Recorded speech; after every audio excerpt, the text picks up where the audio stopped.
Hello students, मैं हूं गौरव गोयल। तो आज हम लोग देखेंगे ऑर्गेनिक में दूसरा पार्ट, जनरल ऑर्गेनिक केमिस्ट्री का सेकंड पार्ट।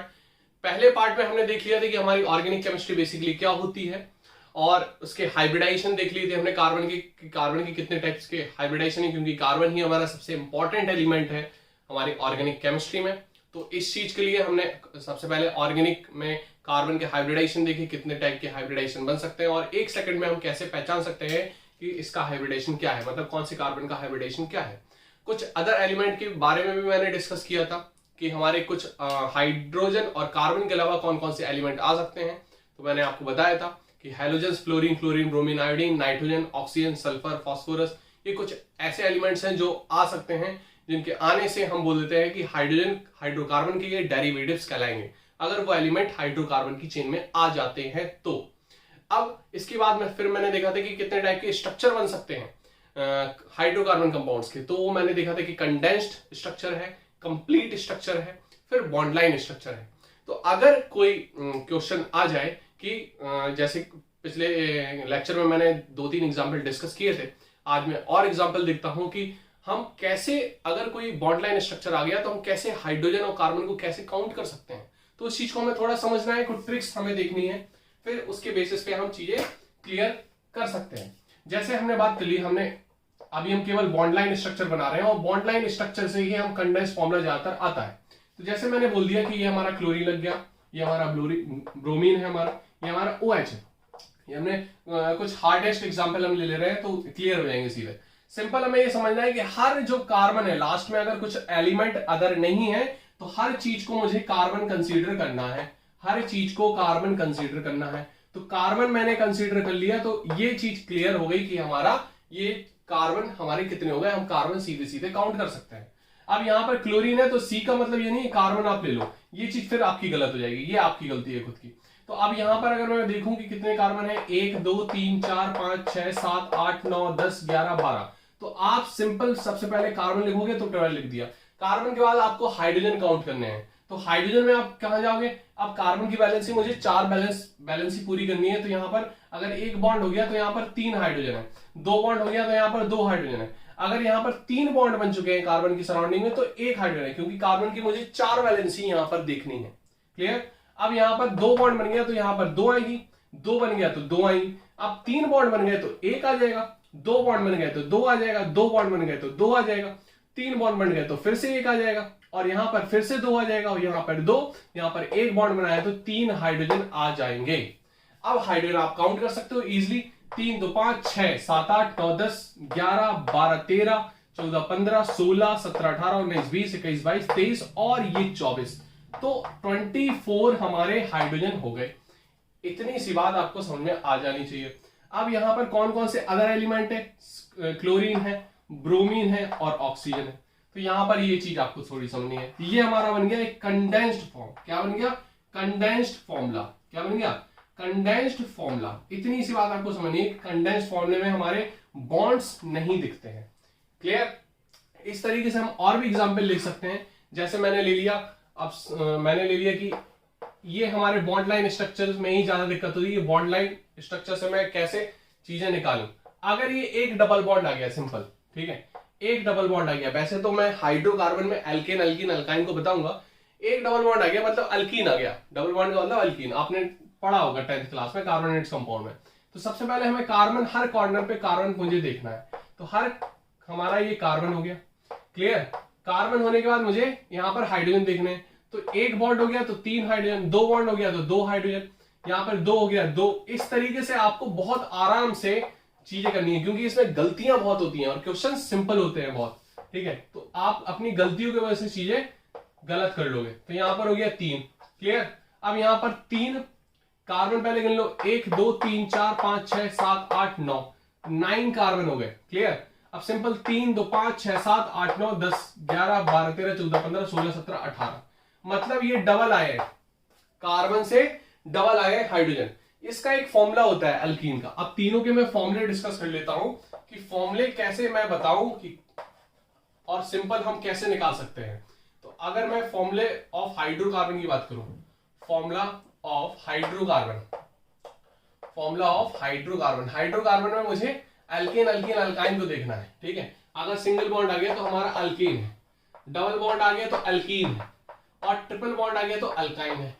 ये केवल तभी वैलिड है अल्कीन अल्काइन में कि एक डबल बॉन्ड हो और एक ही ट्रिपल बॉन्ड हो, तभी फॉर्मूले ये वैलिड होंगे। ये बात आप ध्यान रखना।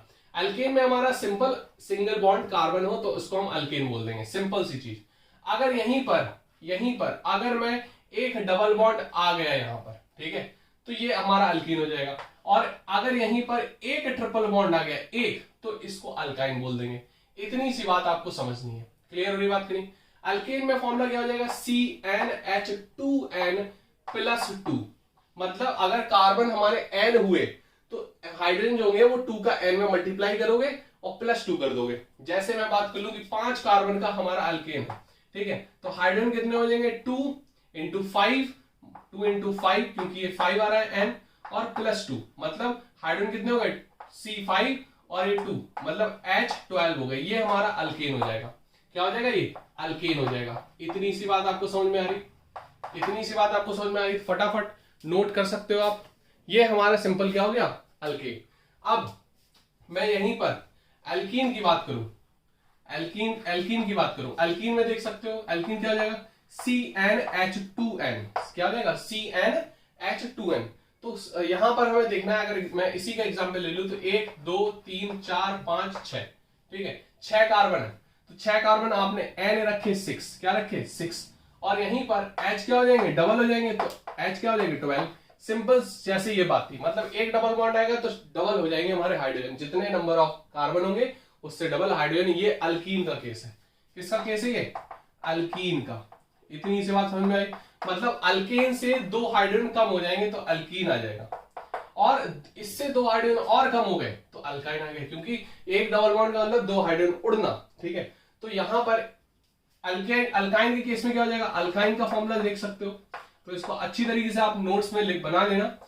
तो CnH2n, अब -2 और कर दो, मतलब 2 हाइड्रोजन और हटा दो। सिंपल। अगर इसकी बात मैं करूं 1 2 3 4 5 6, तो अगर n मैंने 6 ले लिए तो H2n, 2n मतलब 6 2 12 -2 मतलब 10 आ गया।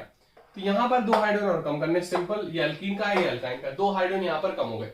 अगर यहीं पर अल्केन होता तो C6H14 हो जाता। क्या हो जाता? C6H14। यहां पर ये चीजें आपको थोड़ी सी समझनी है कि किस तरीके से हाइड्रोकार्बन्स में हमें देखना है, हाइड्रोकार्बन्स की किस तरीके से हमारे और एग्जांपल्स हो सकते हैं। तो इसको आप फटाफट आप नोट कर सकते हो। अब अगर हाइब्रिडाइजेशन की बात है, यहीं पर अगर मैं हाइब्रिडाइजेशन की बात करूं तो हाइब्रिडाइजेशन के केस में भी हम देख सकते हैं, तो हाइब्रिडाइजेशन में आपको इन्वायरमेंट, जो मैंने पिछले लेक्चर में आपको बताया था कि इन्वायरमेंट देख के आपको उसका हाइब्रिडाइजेशन बताना है, और इन्वायरमेंट में हर प्रकार के उसके इन्वायरमेंट आपको बता चुका था, ठीक है। तो अगर मैं बात करूं कि इस तरीके से चीजें आई, ठीक है, और यहां पर ये डबल बॉन्ड आ गया, तो यहां पर जैसे ट्रिपल बॉन्ड आ गया, हमने दोनों बॉन्ड डाल दिए, और हर ये कार्बन, ये हमारा कार्बन कार्बन है। इतनी सी बात आपको समझ में आ रही कि नहीं आ रही? क्लियर? हाइड्रोजन भी बैलेंस कर सकते हो, तो 1 बॉन्ड 3 हाइड्रोजन, 2 बॉन्ड 2 हाइड्रोजन, ठीक है। यहां पर 3 बॉन्ड 1 हाइड्रोजन, 3 बॉन्ड 1 हाइड्रोजन, ठीक है, ये 4 ही हो गया। ये भी कार्बन के 3 बॉन्ड 1 4 बॉन्ड बैलेंस हो गया। 2 बॉन्ड 2 हाइड्रोजन और 1 बॉन्ड 3 हाइड्रोजन। अब आप सिंपल ही देख सकते हो, अगर ये हमारे चारों बॉन्ड है तो इसका sp3 हाइब्रिडाइजेशन हो जाएगा। क्या हो जाएगा? sp3, ठीक है। सिंपल। इसका भी केस है तो क्या हो जाएगा? sp3 hybridisation. इसका केस है तो ये क्या हो जाएगा? sp2 hybridisation. समझ में आ रही बात करें? इसका अगर केस है तो क्या हो जाएगा? sp2 हाइब्रिडाइजेशन, ठीक है। क्लियर हो रही बात की नहीं? सिंपल हमें समझना है कि एक कार्बन है हमारे 3 सिग्मा बॉन्ड बनेंगे, एक तो हाइड्रोजन से, एक यहां एक यहां, 3, तो sp2 आ जाएगा। यहां पर 2 सिग्मा बॉन्ड बन रहे हैं, तो हमने बताया था आपको कि इस तरीके से केस में sp आता है, क्योंकि कार्बन में अगर इस तरीके से एनवायरमेंट आ गया तो इस केस में लीनियर आएगा तो sp आ जाएगा। क्लियर?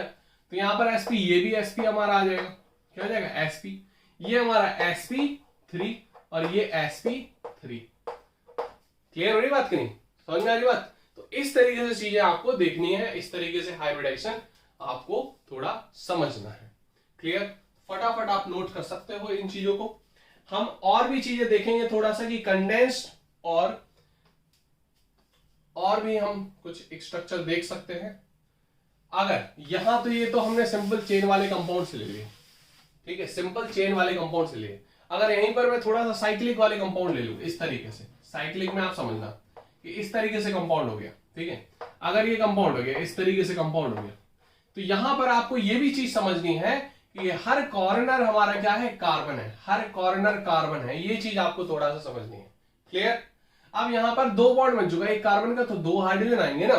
अगर दो बॉन्ड बन चुका तो दो हाइड्रोजन आएंगे, दो बॉन्ड बन चुका दो हाइड्रोजन, दो बॉन्ड बन चुके दो हाइड्रोजन। सिंपल इस तरीके से आपको बैलेंस करना है अपने दिमाग में। अभी तो आपको लिखना पड़ेगा, फिर जब आप प्रैक्टिस करने लगोगे तो आपको दिमाग में चीजें आने लगेंगी कि कार्बन की तो भैया 4 वैलेंस ही है, तो 4 बॉन्ड आपको बैलेंस करने होंगे। अब यहीं पर मैंने अगर एग्जांपल डबल बॉन्ड ले लिया, ठीक है, तो हर कॉर्नर तो कार्बन है, आपको ये समझना है, बॉन्ड लाइन स्ट्रक्चर है। क्लियर? तो यहां पर आपको समझना है कि दो बॉन्ड बना चुका कार्बन, तो दो हाइड्रोजन आएंगे। सिंपल सी यहां पर भी चीज, सिंपल सी यहां पर भी चीज, और यहां पर ये 3 बॉन्ड बना चुका है, एक डबल बॉन्ड एक सिंगल बॉन्ड, तो एक हाइड्रोजन आएगा। सिंपल यहां भी एक हाइड्रोजन आएगा। क्लियर? हाइब्रिडाइजेशन इन सब की क्या होगी, sp3, क्योंकि 4 बॉन्ड बनेंगे हर कार्बन में। यहां पर थोड़ा सा गड़बड़ा जाएगा, यहां पर तो ये sp3 आएंगे 3, और यहां पर क्या हो जाएगा, ये एक हाइड्रोजन का बॉन्ड और दो ये बॉन्ड, मतलब इन दोनों की sp2 हो जाएगी। हाइब्रिडाइजेशन क्या हो जाएगी, sp2। इतनी सी बात आपको समझ में आ रही? बस इतनी सी बात आपको थोड़ी सी समझनी है। अब यहीं पर अगर मैं 7 मेंबर की रिंग ले लूं, क्या ले लूं, 7 मेंबर की रिंग, और यहां पर मैं ट्रिपल बॉन्ड लगा दूं, यहां पर मैं डबल बॉन्ड लगा दूं, मान लिया मैंने इस तरीके से कंपाउंड ले लिया। अब यहां पर आपको समझना है कि कार्बन तो हर कॉर्नर पे कार्बन है, ये आपको समझना है। अगर कार्बन के अलावा कोई अदर एलिमेंट होगा तो वो लिखा जाएगा, इस बात को नोट कर लेना। कार्बन की जगह अगर और कोई साइकिल में, साइकिल के अंदर जो साइकिल बना रहा है उसमें कोई अदर एलिमेंट आ गया, जैसे नाइट्रोजन आ गया, ऑक्सीजन आ गया, तो वो इंडिकेट किया जाएगा हमेशा। उसको हम ऐसे नहीं लिख सकते कि बिना उसके लिख सकते, चाहे वो बॉन्ड लाइन स्ट्रक्चर क्यों ना हो, ठीक है। अगर मैंने बोल दिया कि इस तरीके से ये बना है, तो आप बोल दो कि एक कॉर्नर पे यहां पर नाइट्रोजन है, तो यहां पर आपको लिखना पड़ेगा नाइट्रोजन, ठीक है, अपने आप नहीं समझाएगा। अगर इस तरीके से लिखा है तो यही माना जाएगा कि ये कार्बन है, यही माना जाएगा कि हर कॉर्नर हमारा कार्बन कंसीडर किया हुआ है, बस यही माना जाएगा। ये आपको थोड़ा समझना है। अब यहां पर मैंने बात कर ली, दो हाइड्रोजन है, दो बॉन्ड है, दो हाइड्रोजन, दो बॉन्ड दो हाइड्रोजन, यहां पर 3 बॉन्ड एक हाइड्रोजन, 3 बॉन्ड एक हाइड्रोजन, ठीक है, दो बॉन्ड दो हाइड्रोजन, यहां पर 4 बॉन्ड बन गए, यहां भी 4 बॉन्ड बन गए। अब यहां पर समझना है ये हमारा क्या हो गया, sp, ठीक है, लीनियर है, ये भी हमारा क्या हो गया, sp, ये हमारा क्या हो गया, sp3, क्या हो गया, sp3, ये हमारा क्या हो गया, sp, ये दो बॉन्ड बन चुके, एक सिंगल बॉन्ड, ये हमारा क्या हो गया, sp2, ठीक है। ये आपको समझना है कि कार्बन का अगर इस तरीके से एक डबल बॉन्ड है तो दो तो सिंगल बॉन्ड होंगे, तो इस तरीके से एक डबल बॉन्ड है, दो सिंगल बॉन्ड हो गए, ठीक है, एक डबल बॉन्ड है तो सिंगल बॉन्ड, तो ये sp2 के केस में आएगा, ये हमारा sp3 के केस में आएगा, और ये हमारा sp3 के केस में आएगा। इतनी सी बात आपको थोड़ी सी समझनी है यहां पर। क्लियर हो रही बात की नहीं हो रही, समझ में आ रही आपको बात की नहीं? तो इस तरीके से आपको थोड़ा सा चीजें देखनी है यहां पर। क्लियर हो रही बात? फटाफट आप नोट कर सकते हो इसको, क्लियर कट, ठीक है, तो नोट कर लो आप। क्लियर हो रही बात की नहीं? तो यहां पर मैंने साइक्लिक कंपाउंड्स के बारे में भी देख लिया कि साइक्लिक कंपाउंड्स में हमारे और कौन से एलिमेंट होंगे। तो अब यहां पर अगर मैं देखूं कि कुछ अगर हाइड्रोजन के अलावा कोई अदर एलिमेंट आ गया, तो वहां पर हम कैसे केस देखेंगे। जैसे अगर आ जाता है ऑक्सीजन आ गया, तो मैं वहां पर इस तरीके से दिखाऊंगा, इस तरीके से दिखाऊंगा। अगर नाइट्रोजन आ गया जैसे, तो नाइट्रोजन भी मैं दिखाऊंगा, है ना, हम लोगों को दिखाने होंगे वहां पर। तो ये अगर इस तरीके से केस आ गया तो हमें समझना होगा वहां पर। क्लियर हो रही बात की नहीं? अब यहां पर अगर मैं बात करूं कि यहां पर तो हर कॉर्नर फिर तो कार्बन है, हर कॉर्नर क्या है, कार्बन, और यहां पर दो बॉन्ड है तो दो हाइड्रोजन बनेंगे, दो बॉन्ड है तो क्या बन जाएंगे, दो हाइड्रोजन बन जाएंगे, और हर कॉर्नर यहां पर ये कार्बन है, हर कॉर्नर क्या है यहां पर, कार्बन। इतनी सी बात क्लियर हो रही है कि नहीं हो रही? अब इतनी सी बात आपको और समझनी होगी, ऑक्सीजन में दो लोन पेयर होते हैं, समझ में आ रही बात की नहीं? यहां पर नाइट्रोजन में तो एक लोन पेयर होता है, ये तो हम सब पढ़ चुके हैं केमिकल बॉन्डिंग में। जिसने नहीं पढ़ा है तो वो दोबारा देख सकता है सही से, जो भूल रहा हो तो। अब यहां पर दो बॉन्ड है, दो हाइड्रोजन, मतलब यहां पर क्या हो गया, sp3, हर कार्बन सेम है, सेम चीज बना रहा है, तो सारे कार्बन sp3। अब यहां पर ऑक्सीजन, हाइब्रिड ऑर्बिटल क्या होती है, number of lone pair plus number of sigma bond. तो दो तो यहां पर सिग्मा बॉन्ड हो गए, दो लोन पेयर, तो इसका भी जो हाइब्रिडाइजेशन आएगा वो भी sp3 आएगा, क्योंकि यहां पर जो हमारी एनवायरमेंट बनी है वो 4 हाइब्रिड ऑर्बिटल की बनी है, 2 लोन पेयर की वजह से और 2 सिग्मा बॉन्ड की वजह से।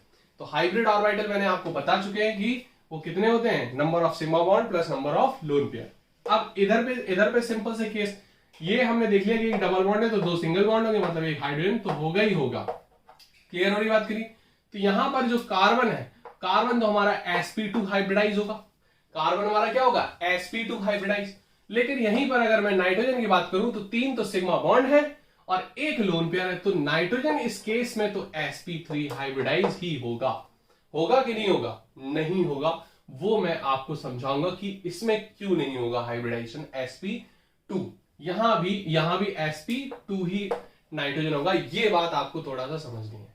क्लियर? यहां पर जो नाइट्रोजन होगा वो sp2 ही हाइब्रिडाइज होगा, वो मैं आपको समझाऊंगा किस लिए और क्यों। ये हमारा स्पेशल केस है, ये आप स्टार बना सकते हो इसमें। क्लियर हो रही बात की नहीं? इस पे स्टार बना सकते हो। यहां का लोन पेयर एक्चुअली में एरोमेटिसिटी पे काउंट करता है और वो मैं आपको नेक्स्ट लेक्चर में जरूर बताऊंगा, क्योंकि वो बताना ही बताना है, उससे क्वेश्चंस बनते हैं। क्लियर? अब यहीं पर अगर क्वेश्चन और इंपॉर्टेंट थोड़ा टाइप किया जाए, जैसे मैंने बोल दिया ये तो मेरा बेंजीन है, इसके बारे में तो आपने सुना होगा, ये हमारे बेंजीन वाले कंपाउंड्स हैं। ठीक है, तो यहां पर आपको थोड़ा देखना है कि हमारे बेंजीन है। ठीक है, और यहीं पर अगर मैंने नाइट्रोजन ले लिया, ये नाइट्रोजन आ गया इस तरीके से। क्लियर? ये इस तरीके से केस आ गया। क्लियर? अब नाइट्रोजन का जो ये लोन पेयर है, ये लोन पेयर हमने जो ये वाले केस में बताया था आपको, ये वाले केस में हमारा एक हाइड्रोजन था और एक लोन पेयर था। ठीक है, तो यहां पर एक कंजुगेशन बन रहा था, इस वजह से नहीं आया, वो मैं बताऊंगा आपको। यहां पर जो लोन पेयर है ये हमारा कंजुगेशन में, ये लोन पेयर अभी पार्टिसिपेट नहीं करेगा, ये हमारा ऑलरेडी कंजुगेशन में बना हुआ है। अब यहां पर एक चीज समझनी है कि हर कार्बन को देखो आप, हर कार्बन हमारा बनेगा, हाइड्रोजन आएंगे हर कार्बन में।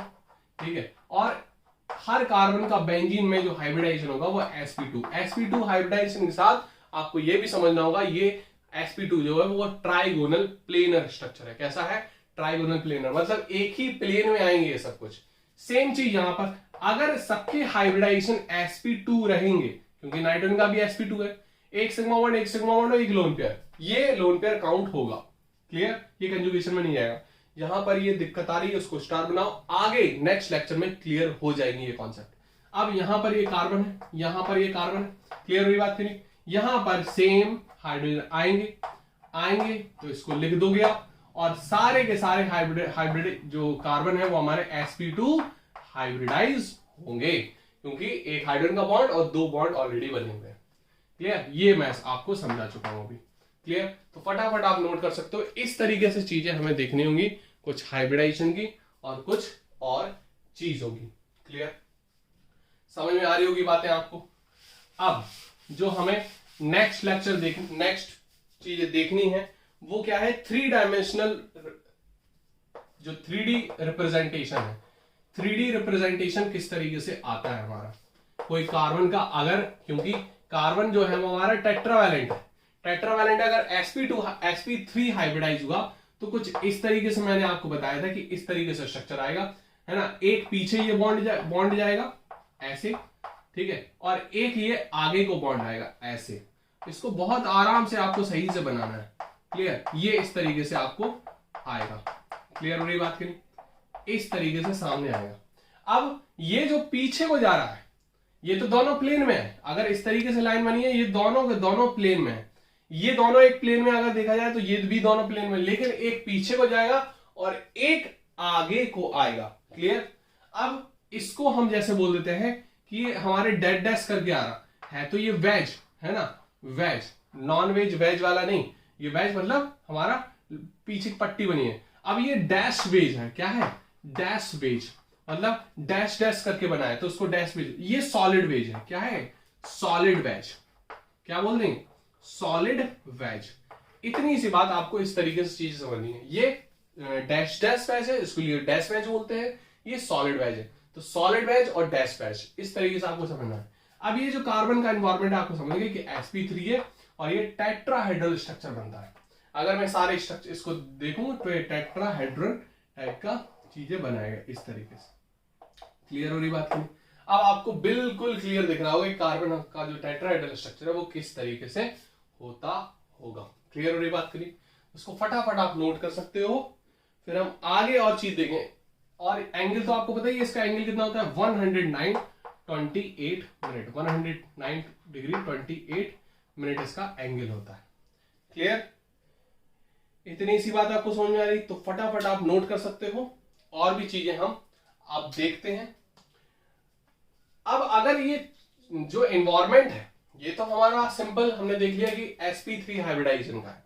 हम अगर sp2 हाइब्रिडाइजेशन में देखें तो ये आपको समझना चाहिए कि अगर sp2 है तो इस तरीके से होगा और दो हमारे इस तरीके से बॉन्ड होंगे, सिंगल बॉन्ड। तो यहां पर एक सिग्मा बॉन्ड, ये तीन सिग्मा बॉन्ड हमारे हो जाएंगे तो sp2 हाइब्रिडाइज होगा। ये जो आएगा वो एक प्लेन में आएगा। कैसा बनेगा? एक प्लेन में। यहां पर प्लेन में नहीं है, ये हमारा 3D स्ट्रक्चर है, 3D रिप्रेजेंटेशन है। ये हमारे सारे 2D रिप्रेजेंटेशन में आता है sp2 हाइब्रिडाइज। और यहीं पर अगर मैं 1D रिप्रेजेंटेशन की बात कर दूं, 1D रिप्रेजेंटेशन में हमारा कार्बन दो फॉर्म में आता है। एक तो ये हमारा 1D रिप्रेजेंटेशन है और एक 1D रिप्रेजेंटेशन ये है। ये इसको बोल देते हैं हम लीनियर। इन दोनों स्ट्रक्चर को हम क्या बोल देंगे? लीनियर। लीनियर मतलब एक लाइन में आना और एक डायमेंशन में आना, तो इसको हम लीनियर बोल देंगे। ये हमारे 2 डायमेंशन में आते हैं तो इसको हम 2D स्ट्रक्चर बोल देंगे। और ये हमारा तीनों डायमेंशन कवर करता है, X axis, Y axis, Z axis, तो इसको हम 3D स्ट्रक्चर बोल देंगे। इतनी सी बात आपको समझ में आ रही? फटाफट आप नोट कर सकते हो चीजें। और भी चीजें हम देखेंगे। अब एक दो क्वेश्चंस हम और देख लेते हैं कि एक दो क्वेश्चंस जैसे हमें चीजें समझनी है। क्लियर? तो उसके हिसाब से और हम चीजें थोड़ा देख लेते हैं। अब अगर कहीं कहीं चीजें मैं वहीं पर थोड़ा जाता हूं, क्योंकि आज मुझे केवल एग्जाम्पल्स ही आपको समझाने थे, तो ये क्योंकि अगर नया टॉपिक स्टार्ट कर दिया तो फिर पूरा लेक्चर कवर करेगा। तो यहां पर मैं एक दो एग्जाम्पल जैसे और देखता हूं। जैसे मैंने बात कर ली CH2 और यहां पर ये CH2, यहां पर ये CH2, कभी कभी इस फॉर्म में भी दिया रहता है ना? तो आपको ये चीज समझनी है, इसका मतलब तो यही है, क्योंकि आपको तो बनाना यही है ना। तो सबसे छोटी जो साइकिल रिंग बनेगी वो कितने कार्बन की बनेगी? 3 कार्बन की। इससे कम नहीं बन सकती। सबसे कम जो साइक्लिक कंपाउंड बनेगा वो 3 कार्बन का बनेगा। ये आपको थोड़ा सा देखना है, ठीक है? और ये स्मॉलेस्ट साइक्लिक कंपाउंड है, smallest hydrocarbon, cyclic hydrocarbon, cyclic hydrocarbon. Clear? ये हमें समझना है। सबसे छोटी जो डबल बॉन्ड की अल्कीन बनती है उसमें 2 कार्बन तो चाहिए एटलीस्ट। सेम चीज ट्रिपल बॉन्ड की बात करें तो सबसे छोटा जो हमारा बनेगा अल्काइन वो 2 कार्बन का बनेगा। सिंगल बॉन्ड में नहीं बन पाएगा, मतलब एक कार्बन में नहीं बन पाएगा। क्लियर हुई बात की नहीं? ये चीज आपको थोड़ा समझनी है। अल्केन तो हमारा एक कार्बन में भी हम इसको मीथेन बोल देंगे। मीथेन हमारा सबसे छोटा अल्केन कहलाता है। लेकिन सबसे छोटी अल्कीन हमारी इथीन होती है, सबसे छोटा अल्काइन हमारा इथाइन होता है। क्लियर हो रही बात करी? यहां पर ये चीजें थोड़ी और समझनी थी। अब अगर मैं बात करूं कि कुछ क्वेश्चन है, जैसे मैं बोल दूं आपको कि C6H11Cl इसको 10 कर दो, ठीक है? 9 10 ही कर दो, इसको OH कर दो, ठीक है? इस तरीके से चीज आ रही। अब मैं देखूं यहां पर कि कैसे बनेगा ये कंपाउंड कैसे बनेगा। तो अगर C6H10 है यहां पर, ठीक है? अब ये तो हमें देखना होगा, इसको हम निकालते हैं। लेकिन ये हमारा कंडेंस्ड फॉर्मूला है। कैसा फॉर्मूला है? Condensed formula. तो कंडेंस्ड फॉर्मूले से बॉन्ड लाइन बनाना बहुत टफ है ना? टफ है थोड़ा सा। इसमें चीजें समझनी होती है कितने कैसे बॉन्ड है, तो हम कैसे भी बना सकते हैं। तो कंडेंस से अगर क्वेश्चन आ गया तो समझो वहीं पर समझ लो थोड़ा सा लेवल ये टफ है, ठीक है? अब अगर बॉन्ड लाइन से कंडेंस आ गया तो वो तो इजी है, वो तो आप कार्बन काउंट कर सकते हो। लेकिन कंडेंस से आपको बनाना ये टफ है। अब यहीं पर अगर मैं कंप्लीट की बात कर लूं तो ये कंप्लीट में कुछ इस तरीके से बनेगा। ये कार्बन कार्बन हो गया हमारा हर कॉर्नर, ठीक है? यहां पर एक जगह ये OH लगा दिया और यहां पर एक जगह यहां पर इन्होंने Cl लगा दिया और यहां पर ये डबल बॉन्ड इस फॉर्म में बना हुआ है। क्लियर? अब यहां पर ये हाइड्रोजन है, हर कार्बन में क्या लगा है, ये हाइड्रोजन लगा हुआ है, ठीक है, हर कार्बन में क्या लगा हुआ है, हाइड्रोजन लगा हुआ है। अब यहीं पर आपको थोड़ा चीजें समझनी होंगी कि यहां पर ये OH है, ये कार्बन है। अब इसको काउंट कर सकते हो, देखो 1 2 3 4 5 6 कार्बन है। हाइड्रोजन कितने, 1 2 3 4, यहां पर मुझे 4 ही लिखना था, 4, क्लियर, और ये 5, क्लियर, ये 5। अब यहां पर 5 हाइड्रोजन है, 1 2 3 4 5, क्लियर। तो 5वां हाइड्रोजन तो OH के साथ है, क्लियर, और Cl लग गया और ये O लग गया। तो यहां पर ये कंडेंस फॉर्मूला है, ये हमारा क्या है, कंप्लीट फॉर्मूला। क्या है, कंप्लीट फॉर्मूला, क्लियर। यहां पर एक एक चीज आपको बिल्कुल क्लियर कट दिख रही होगी।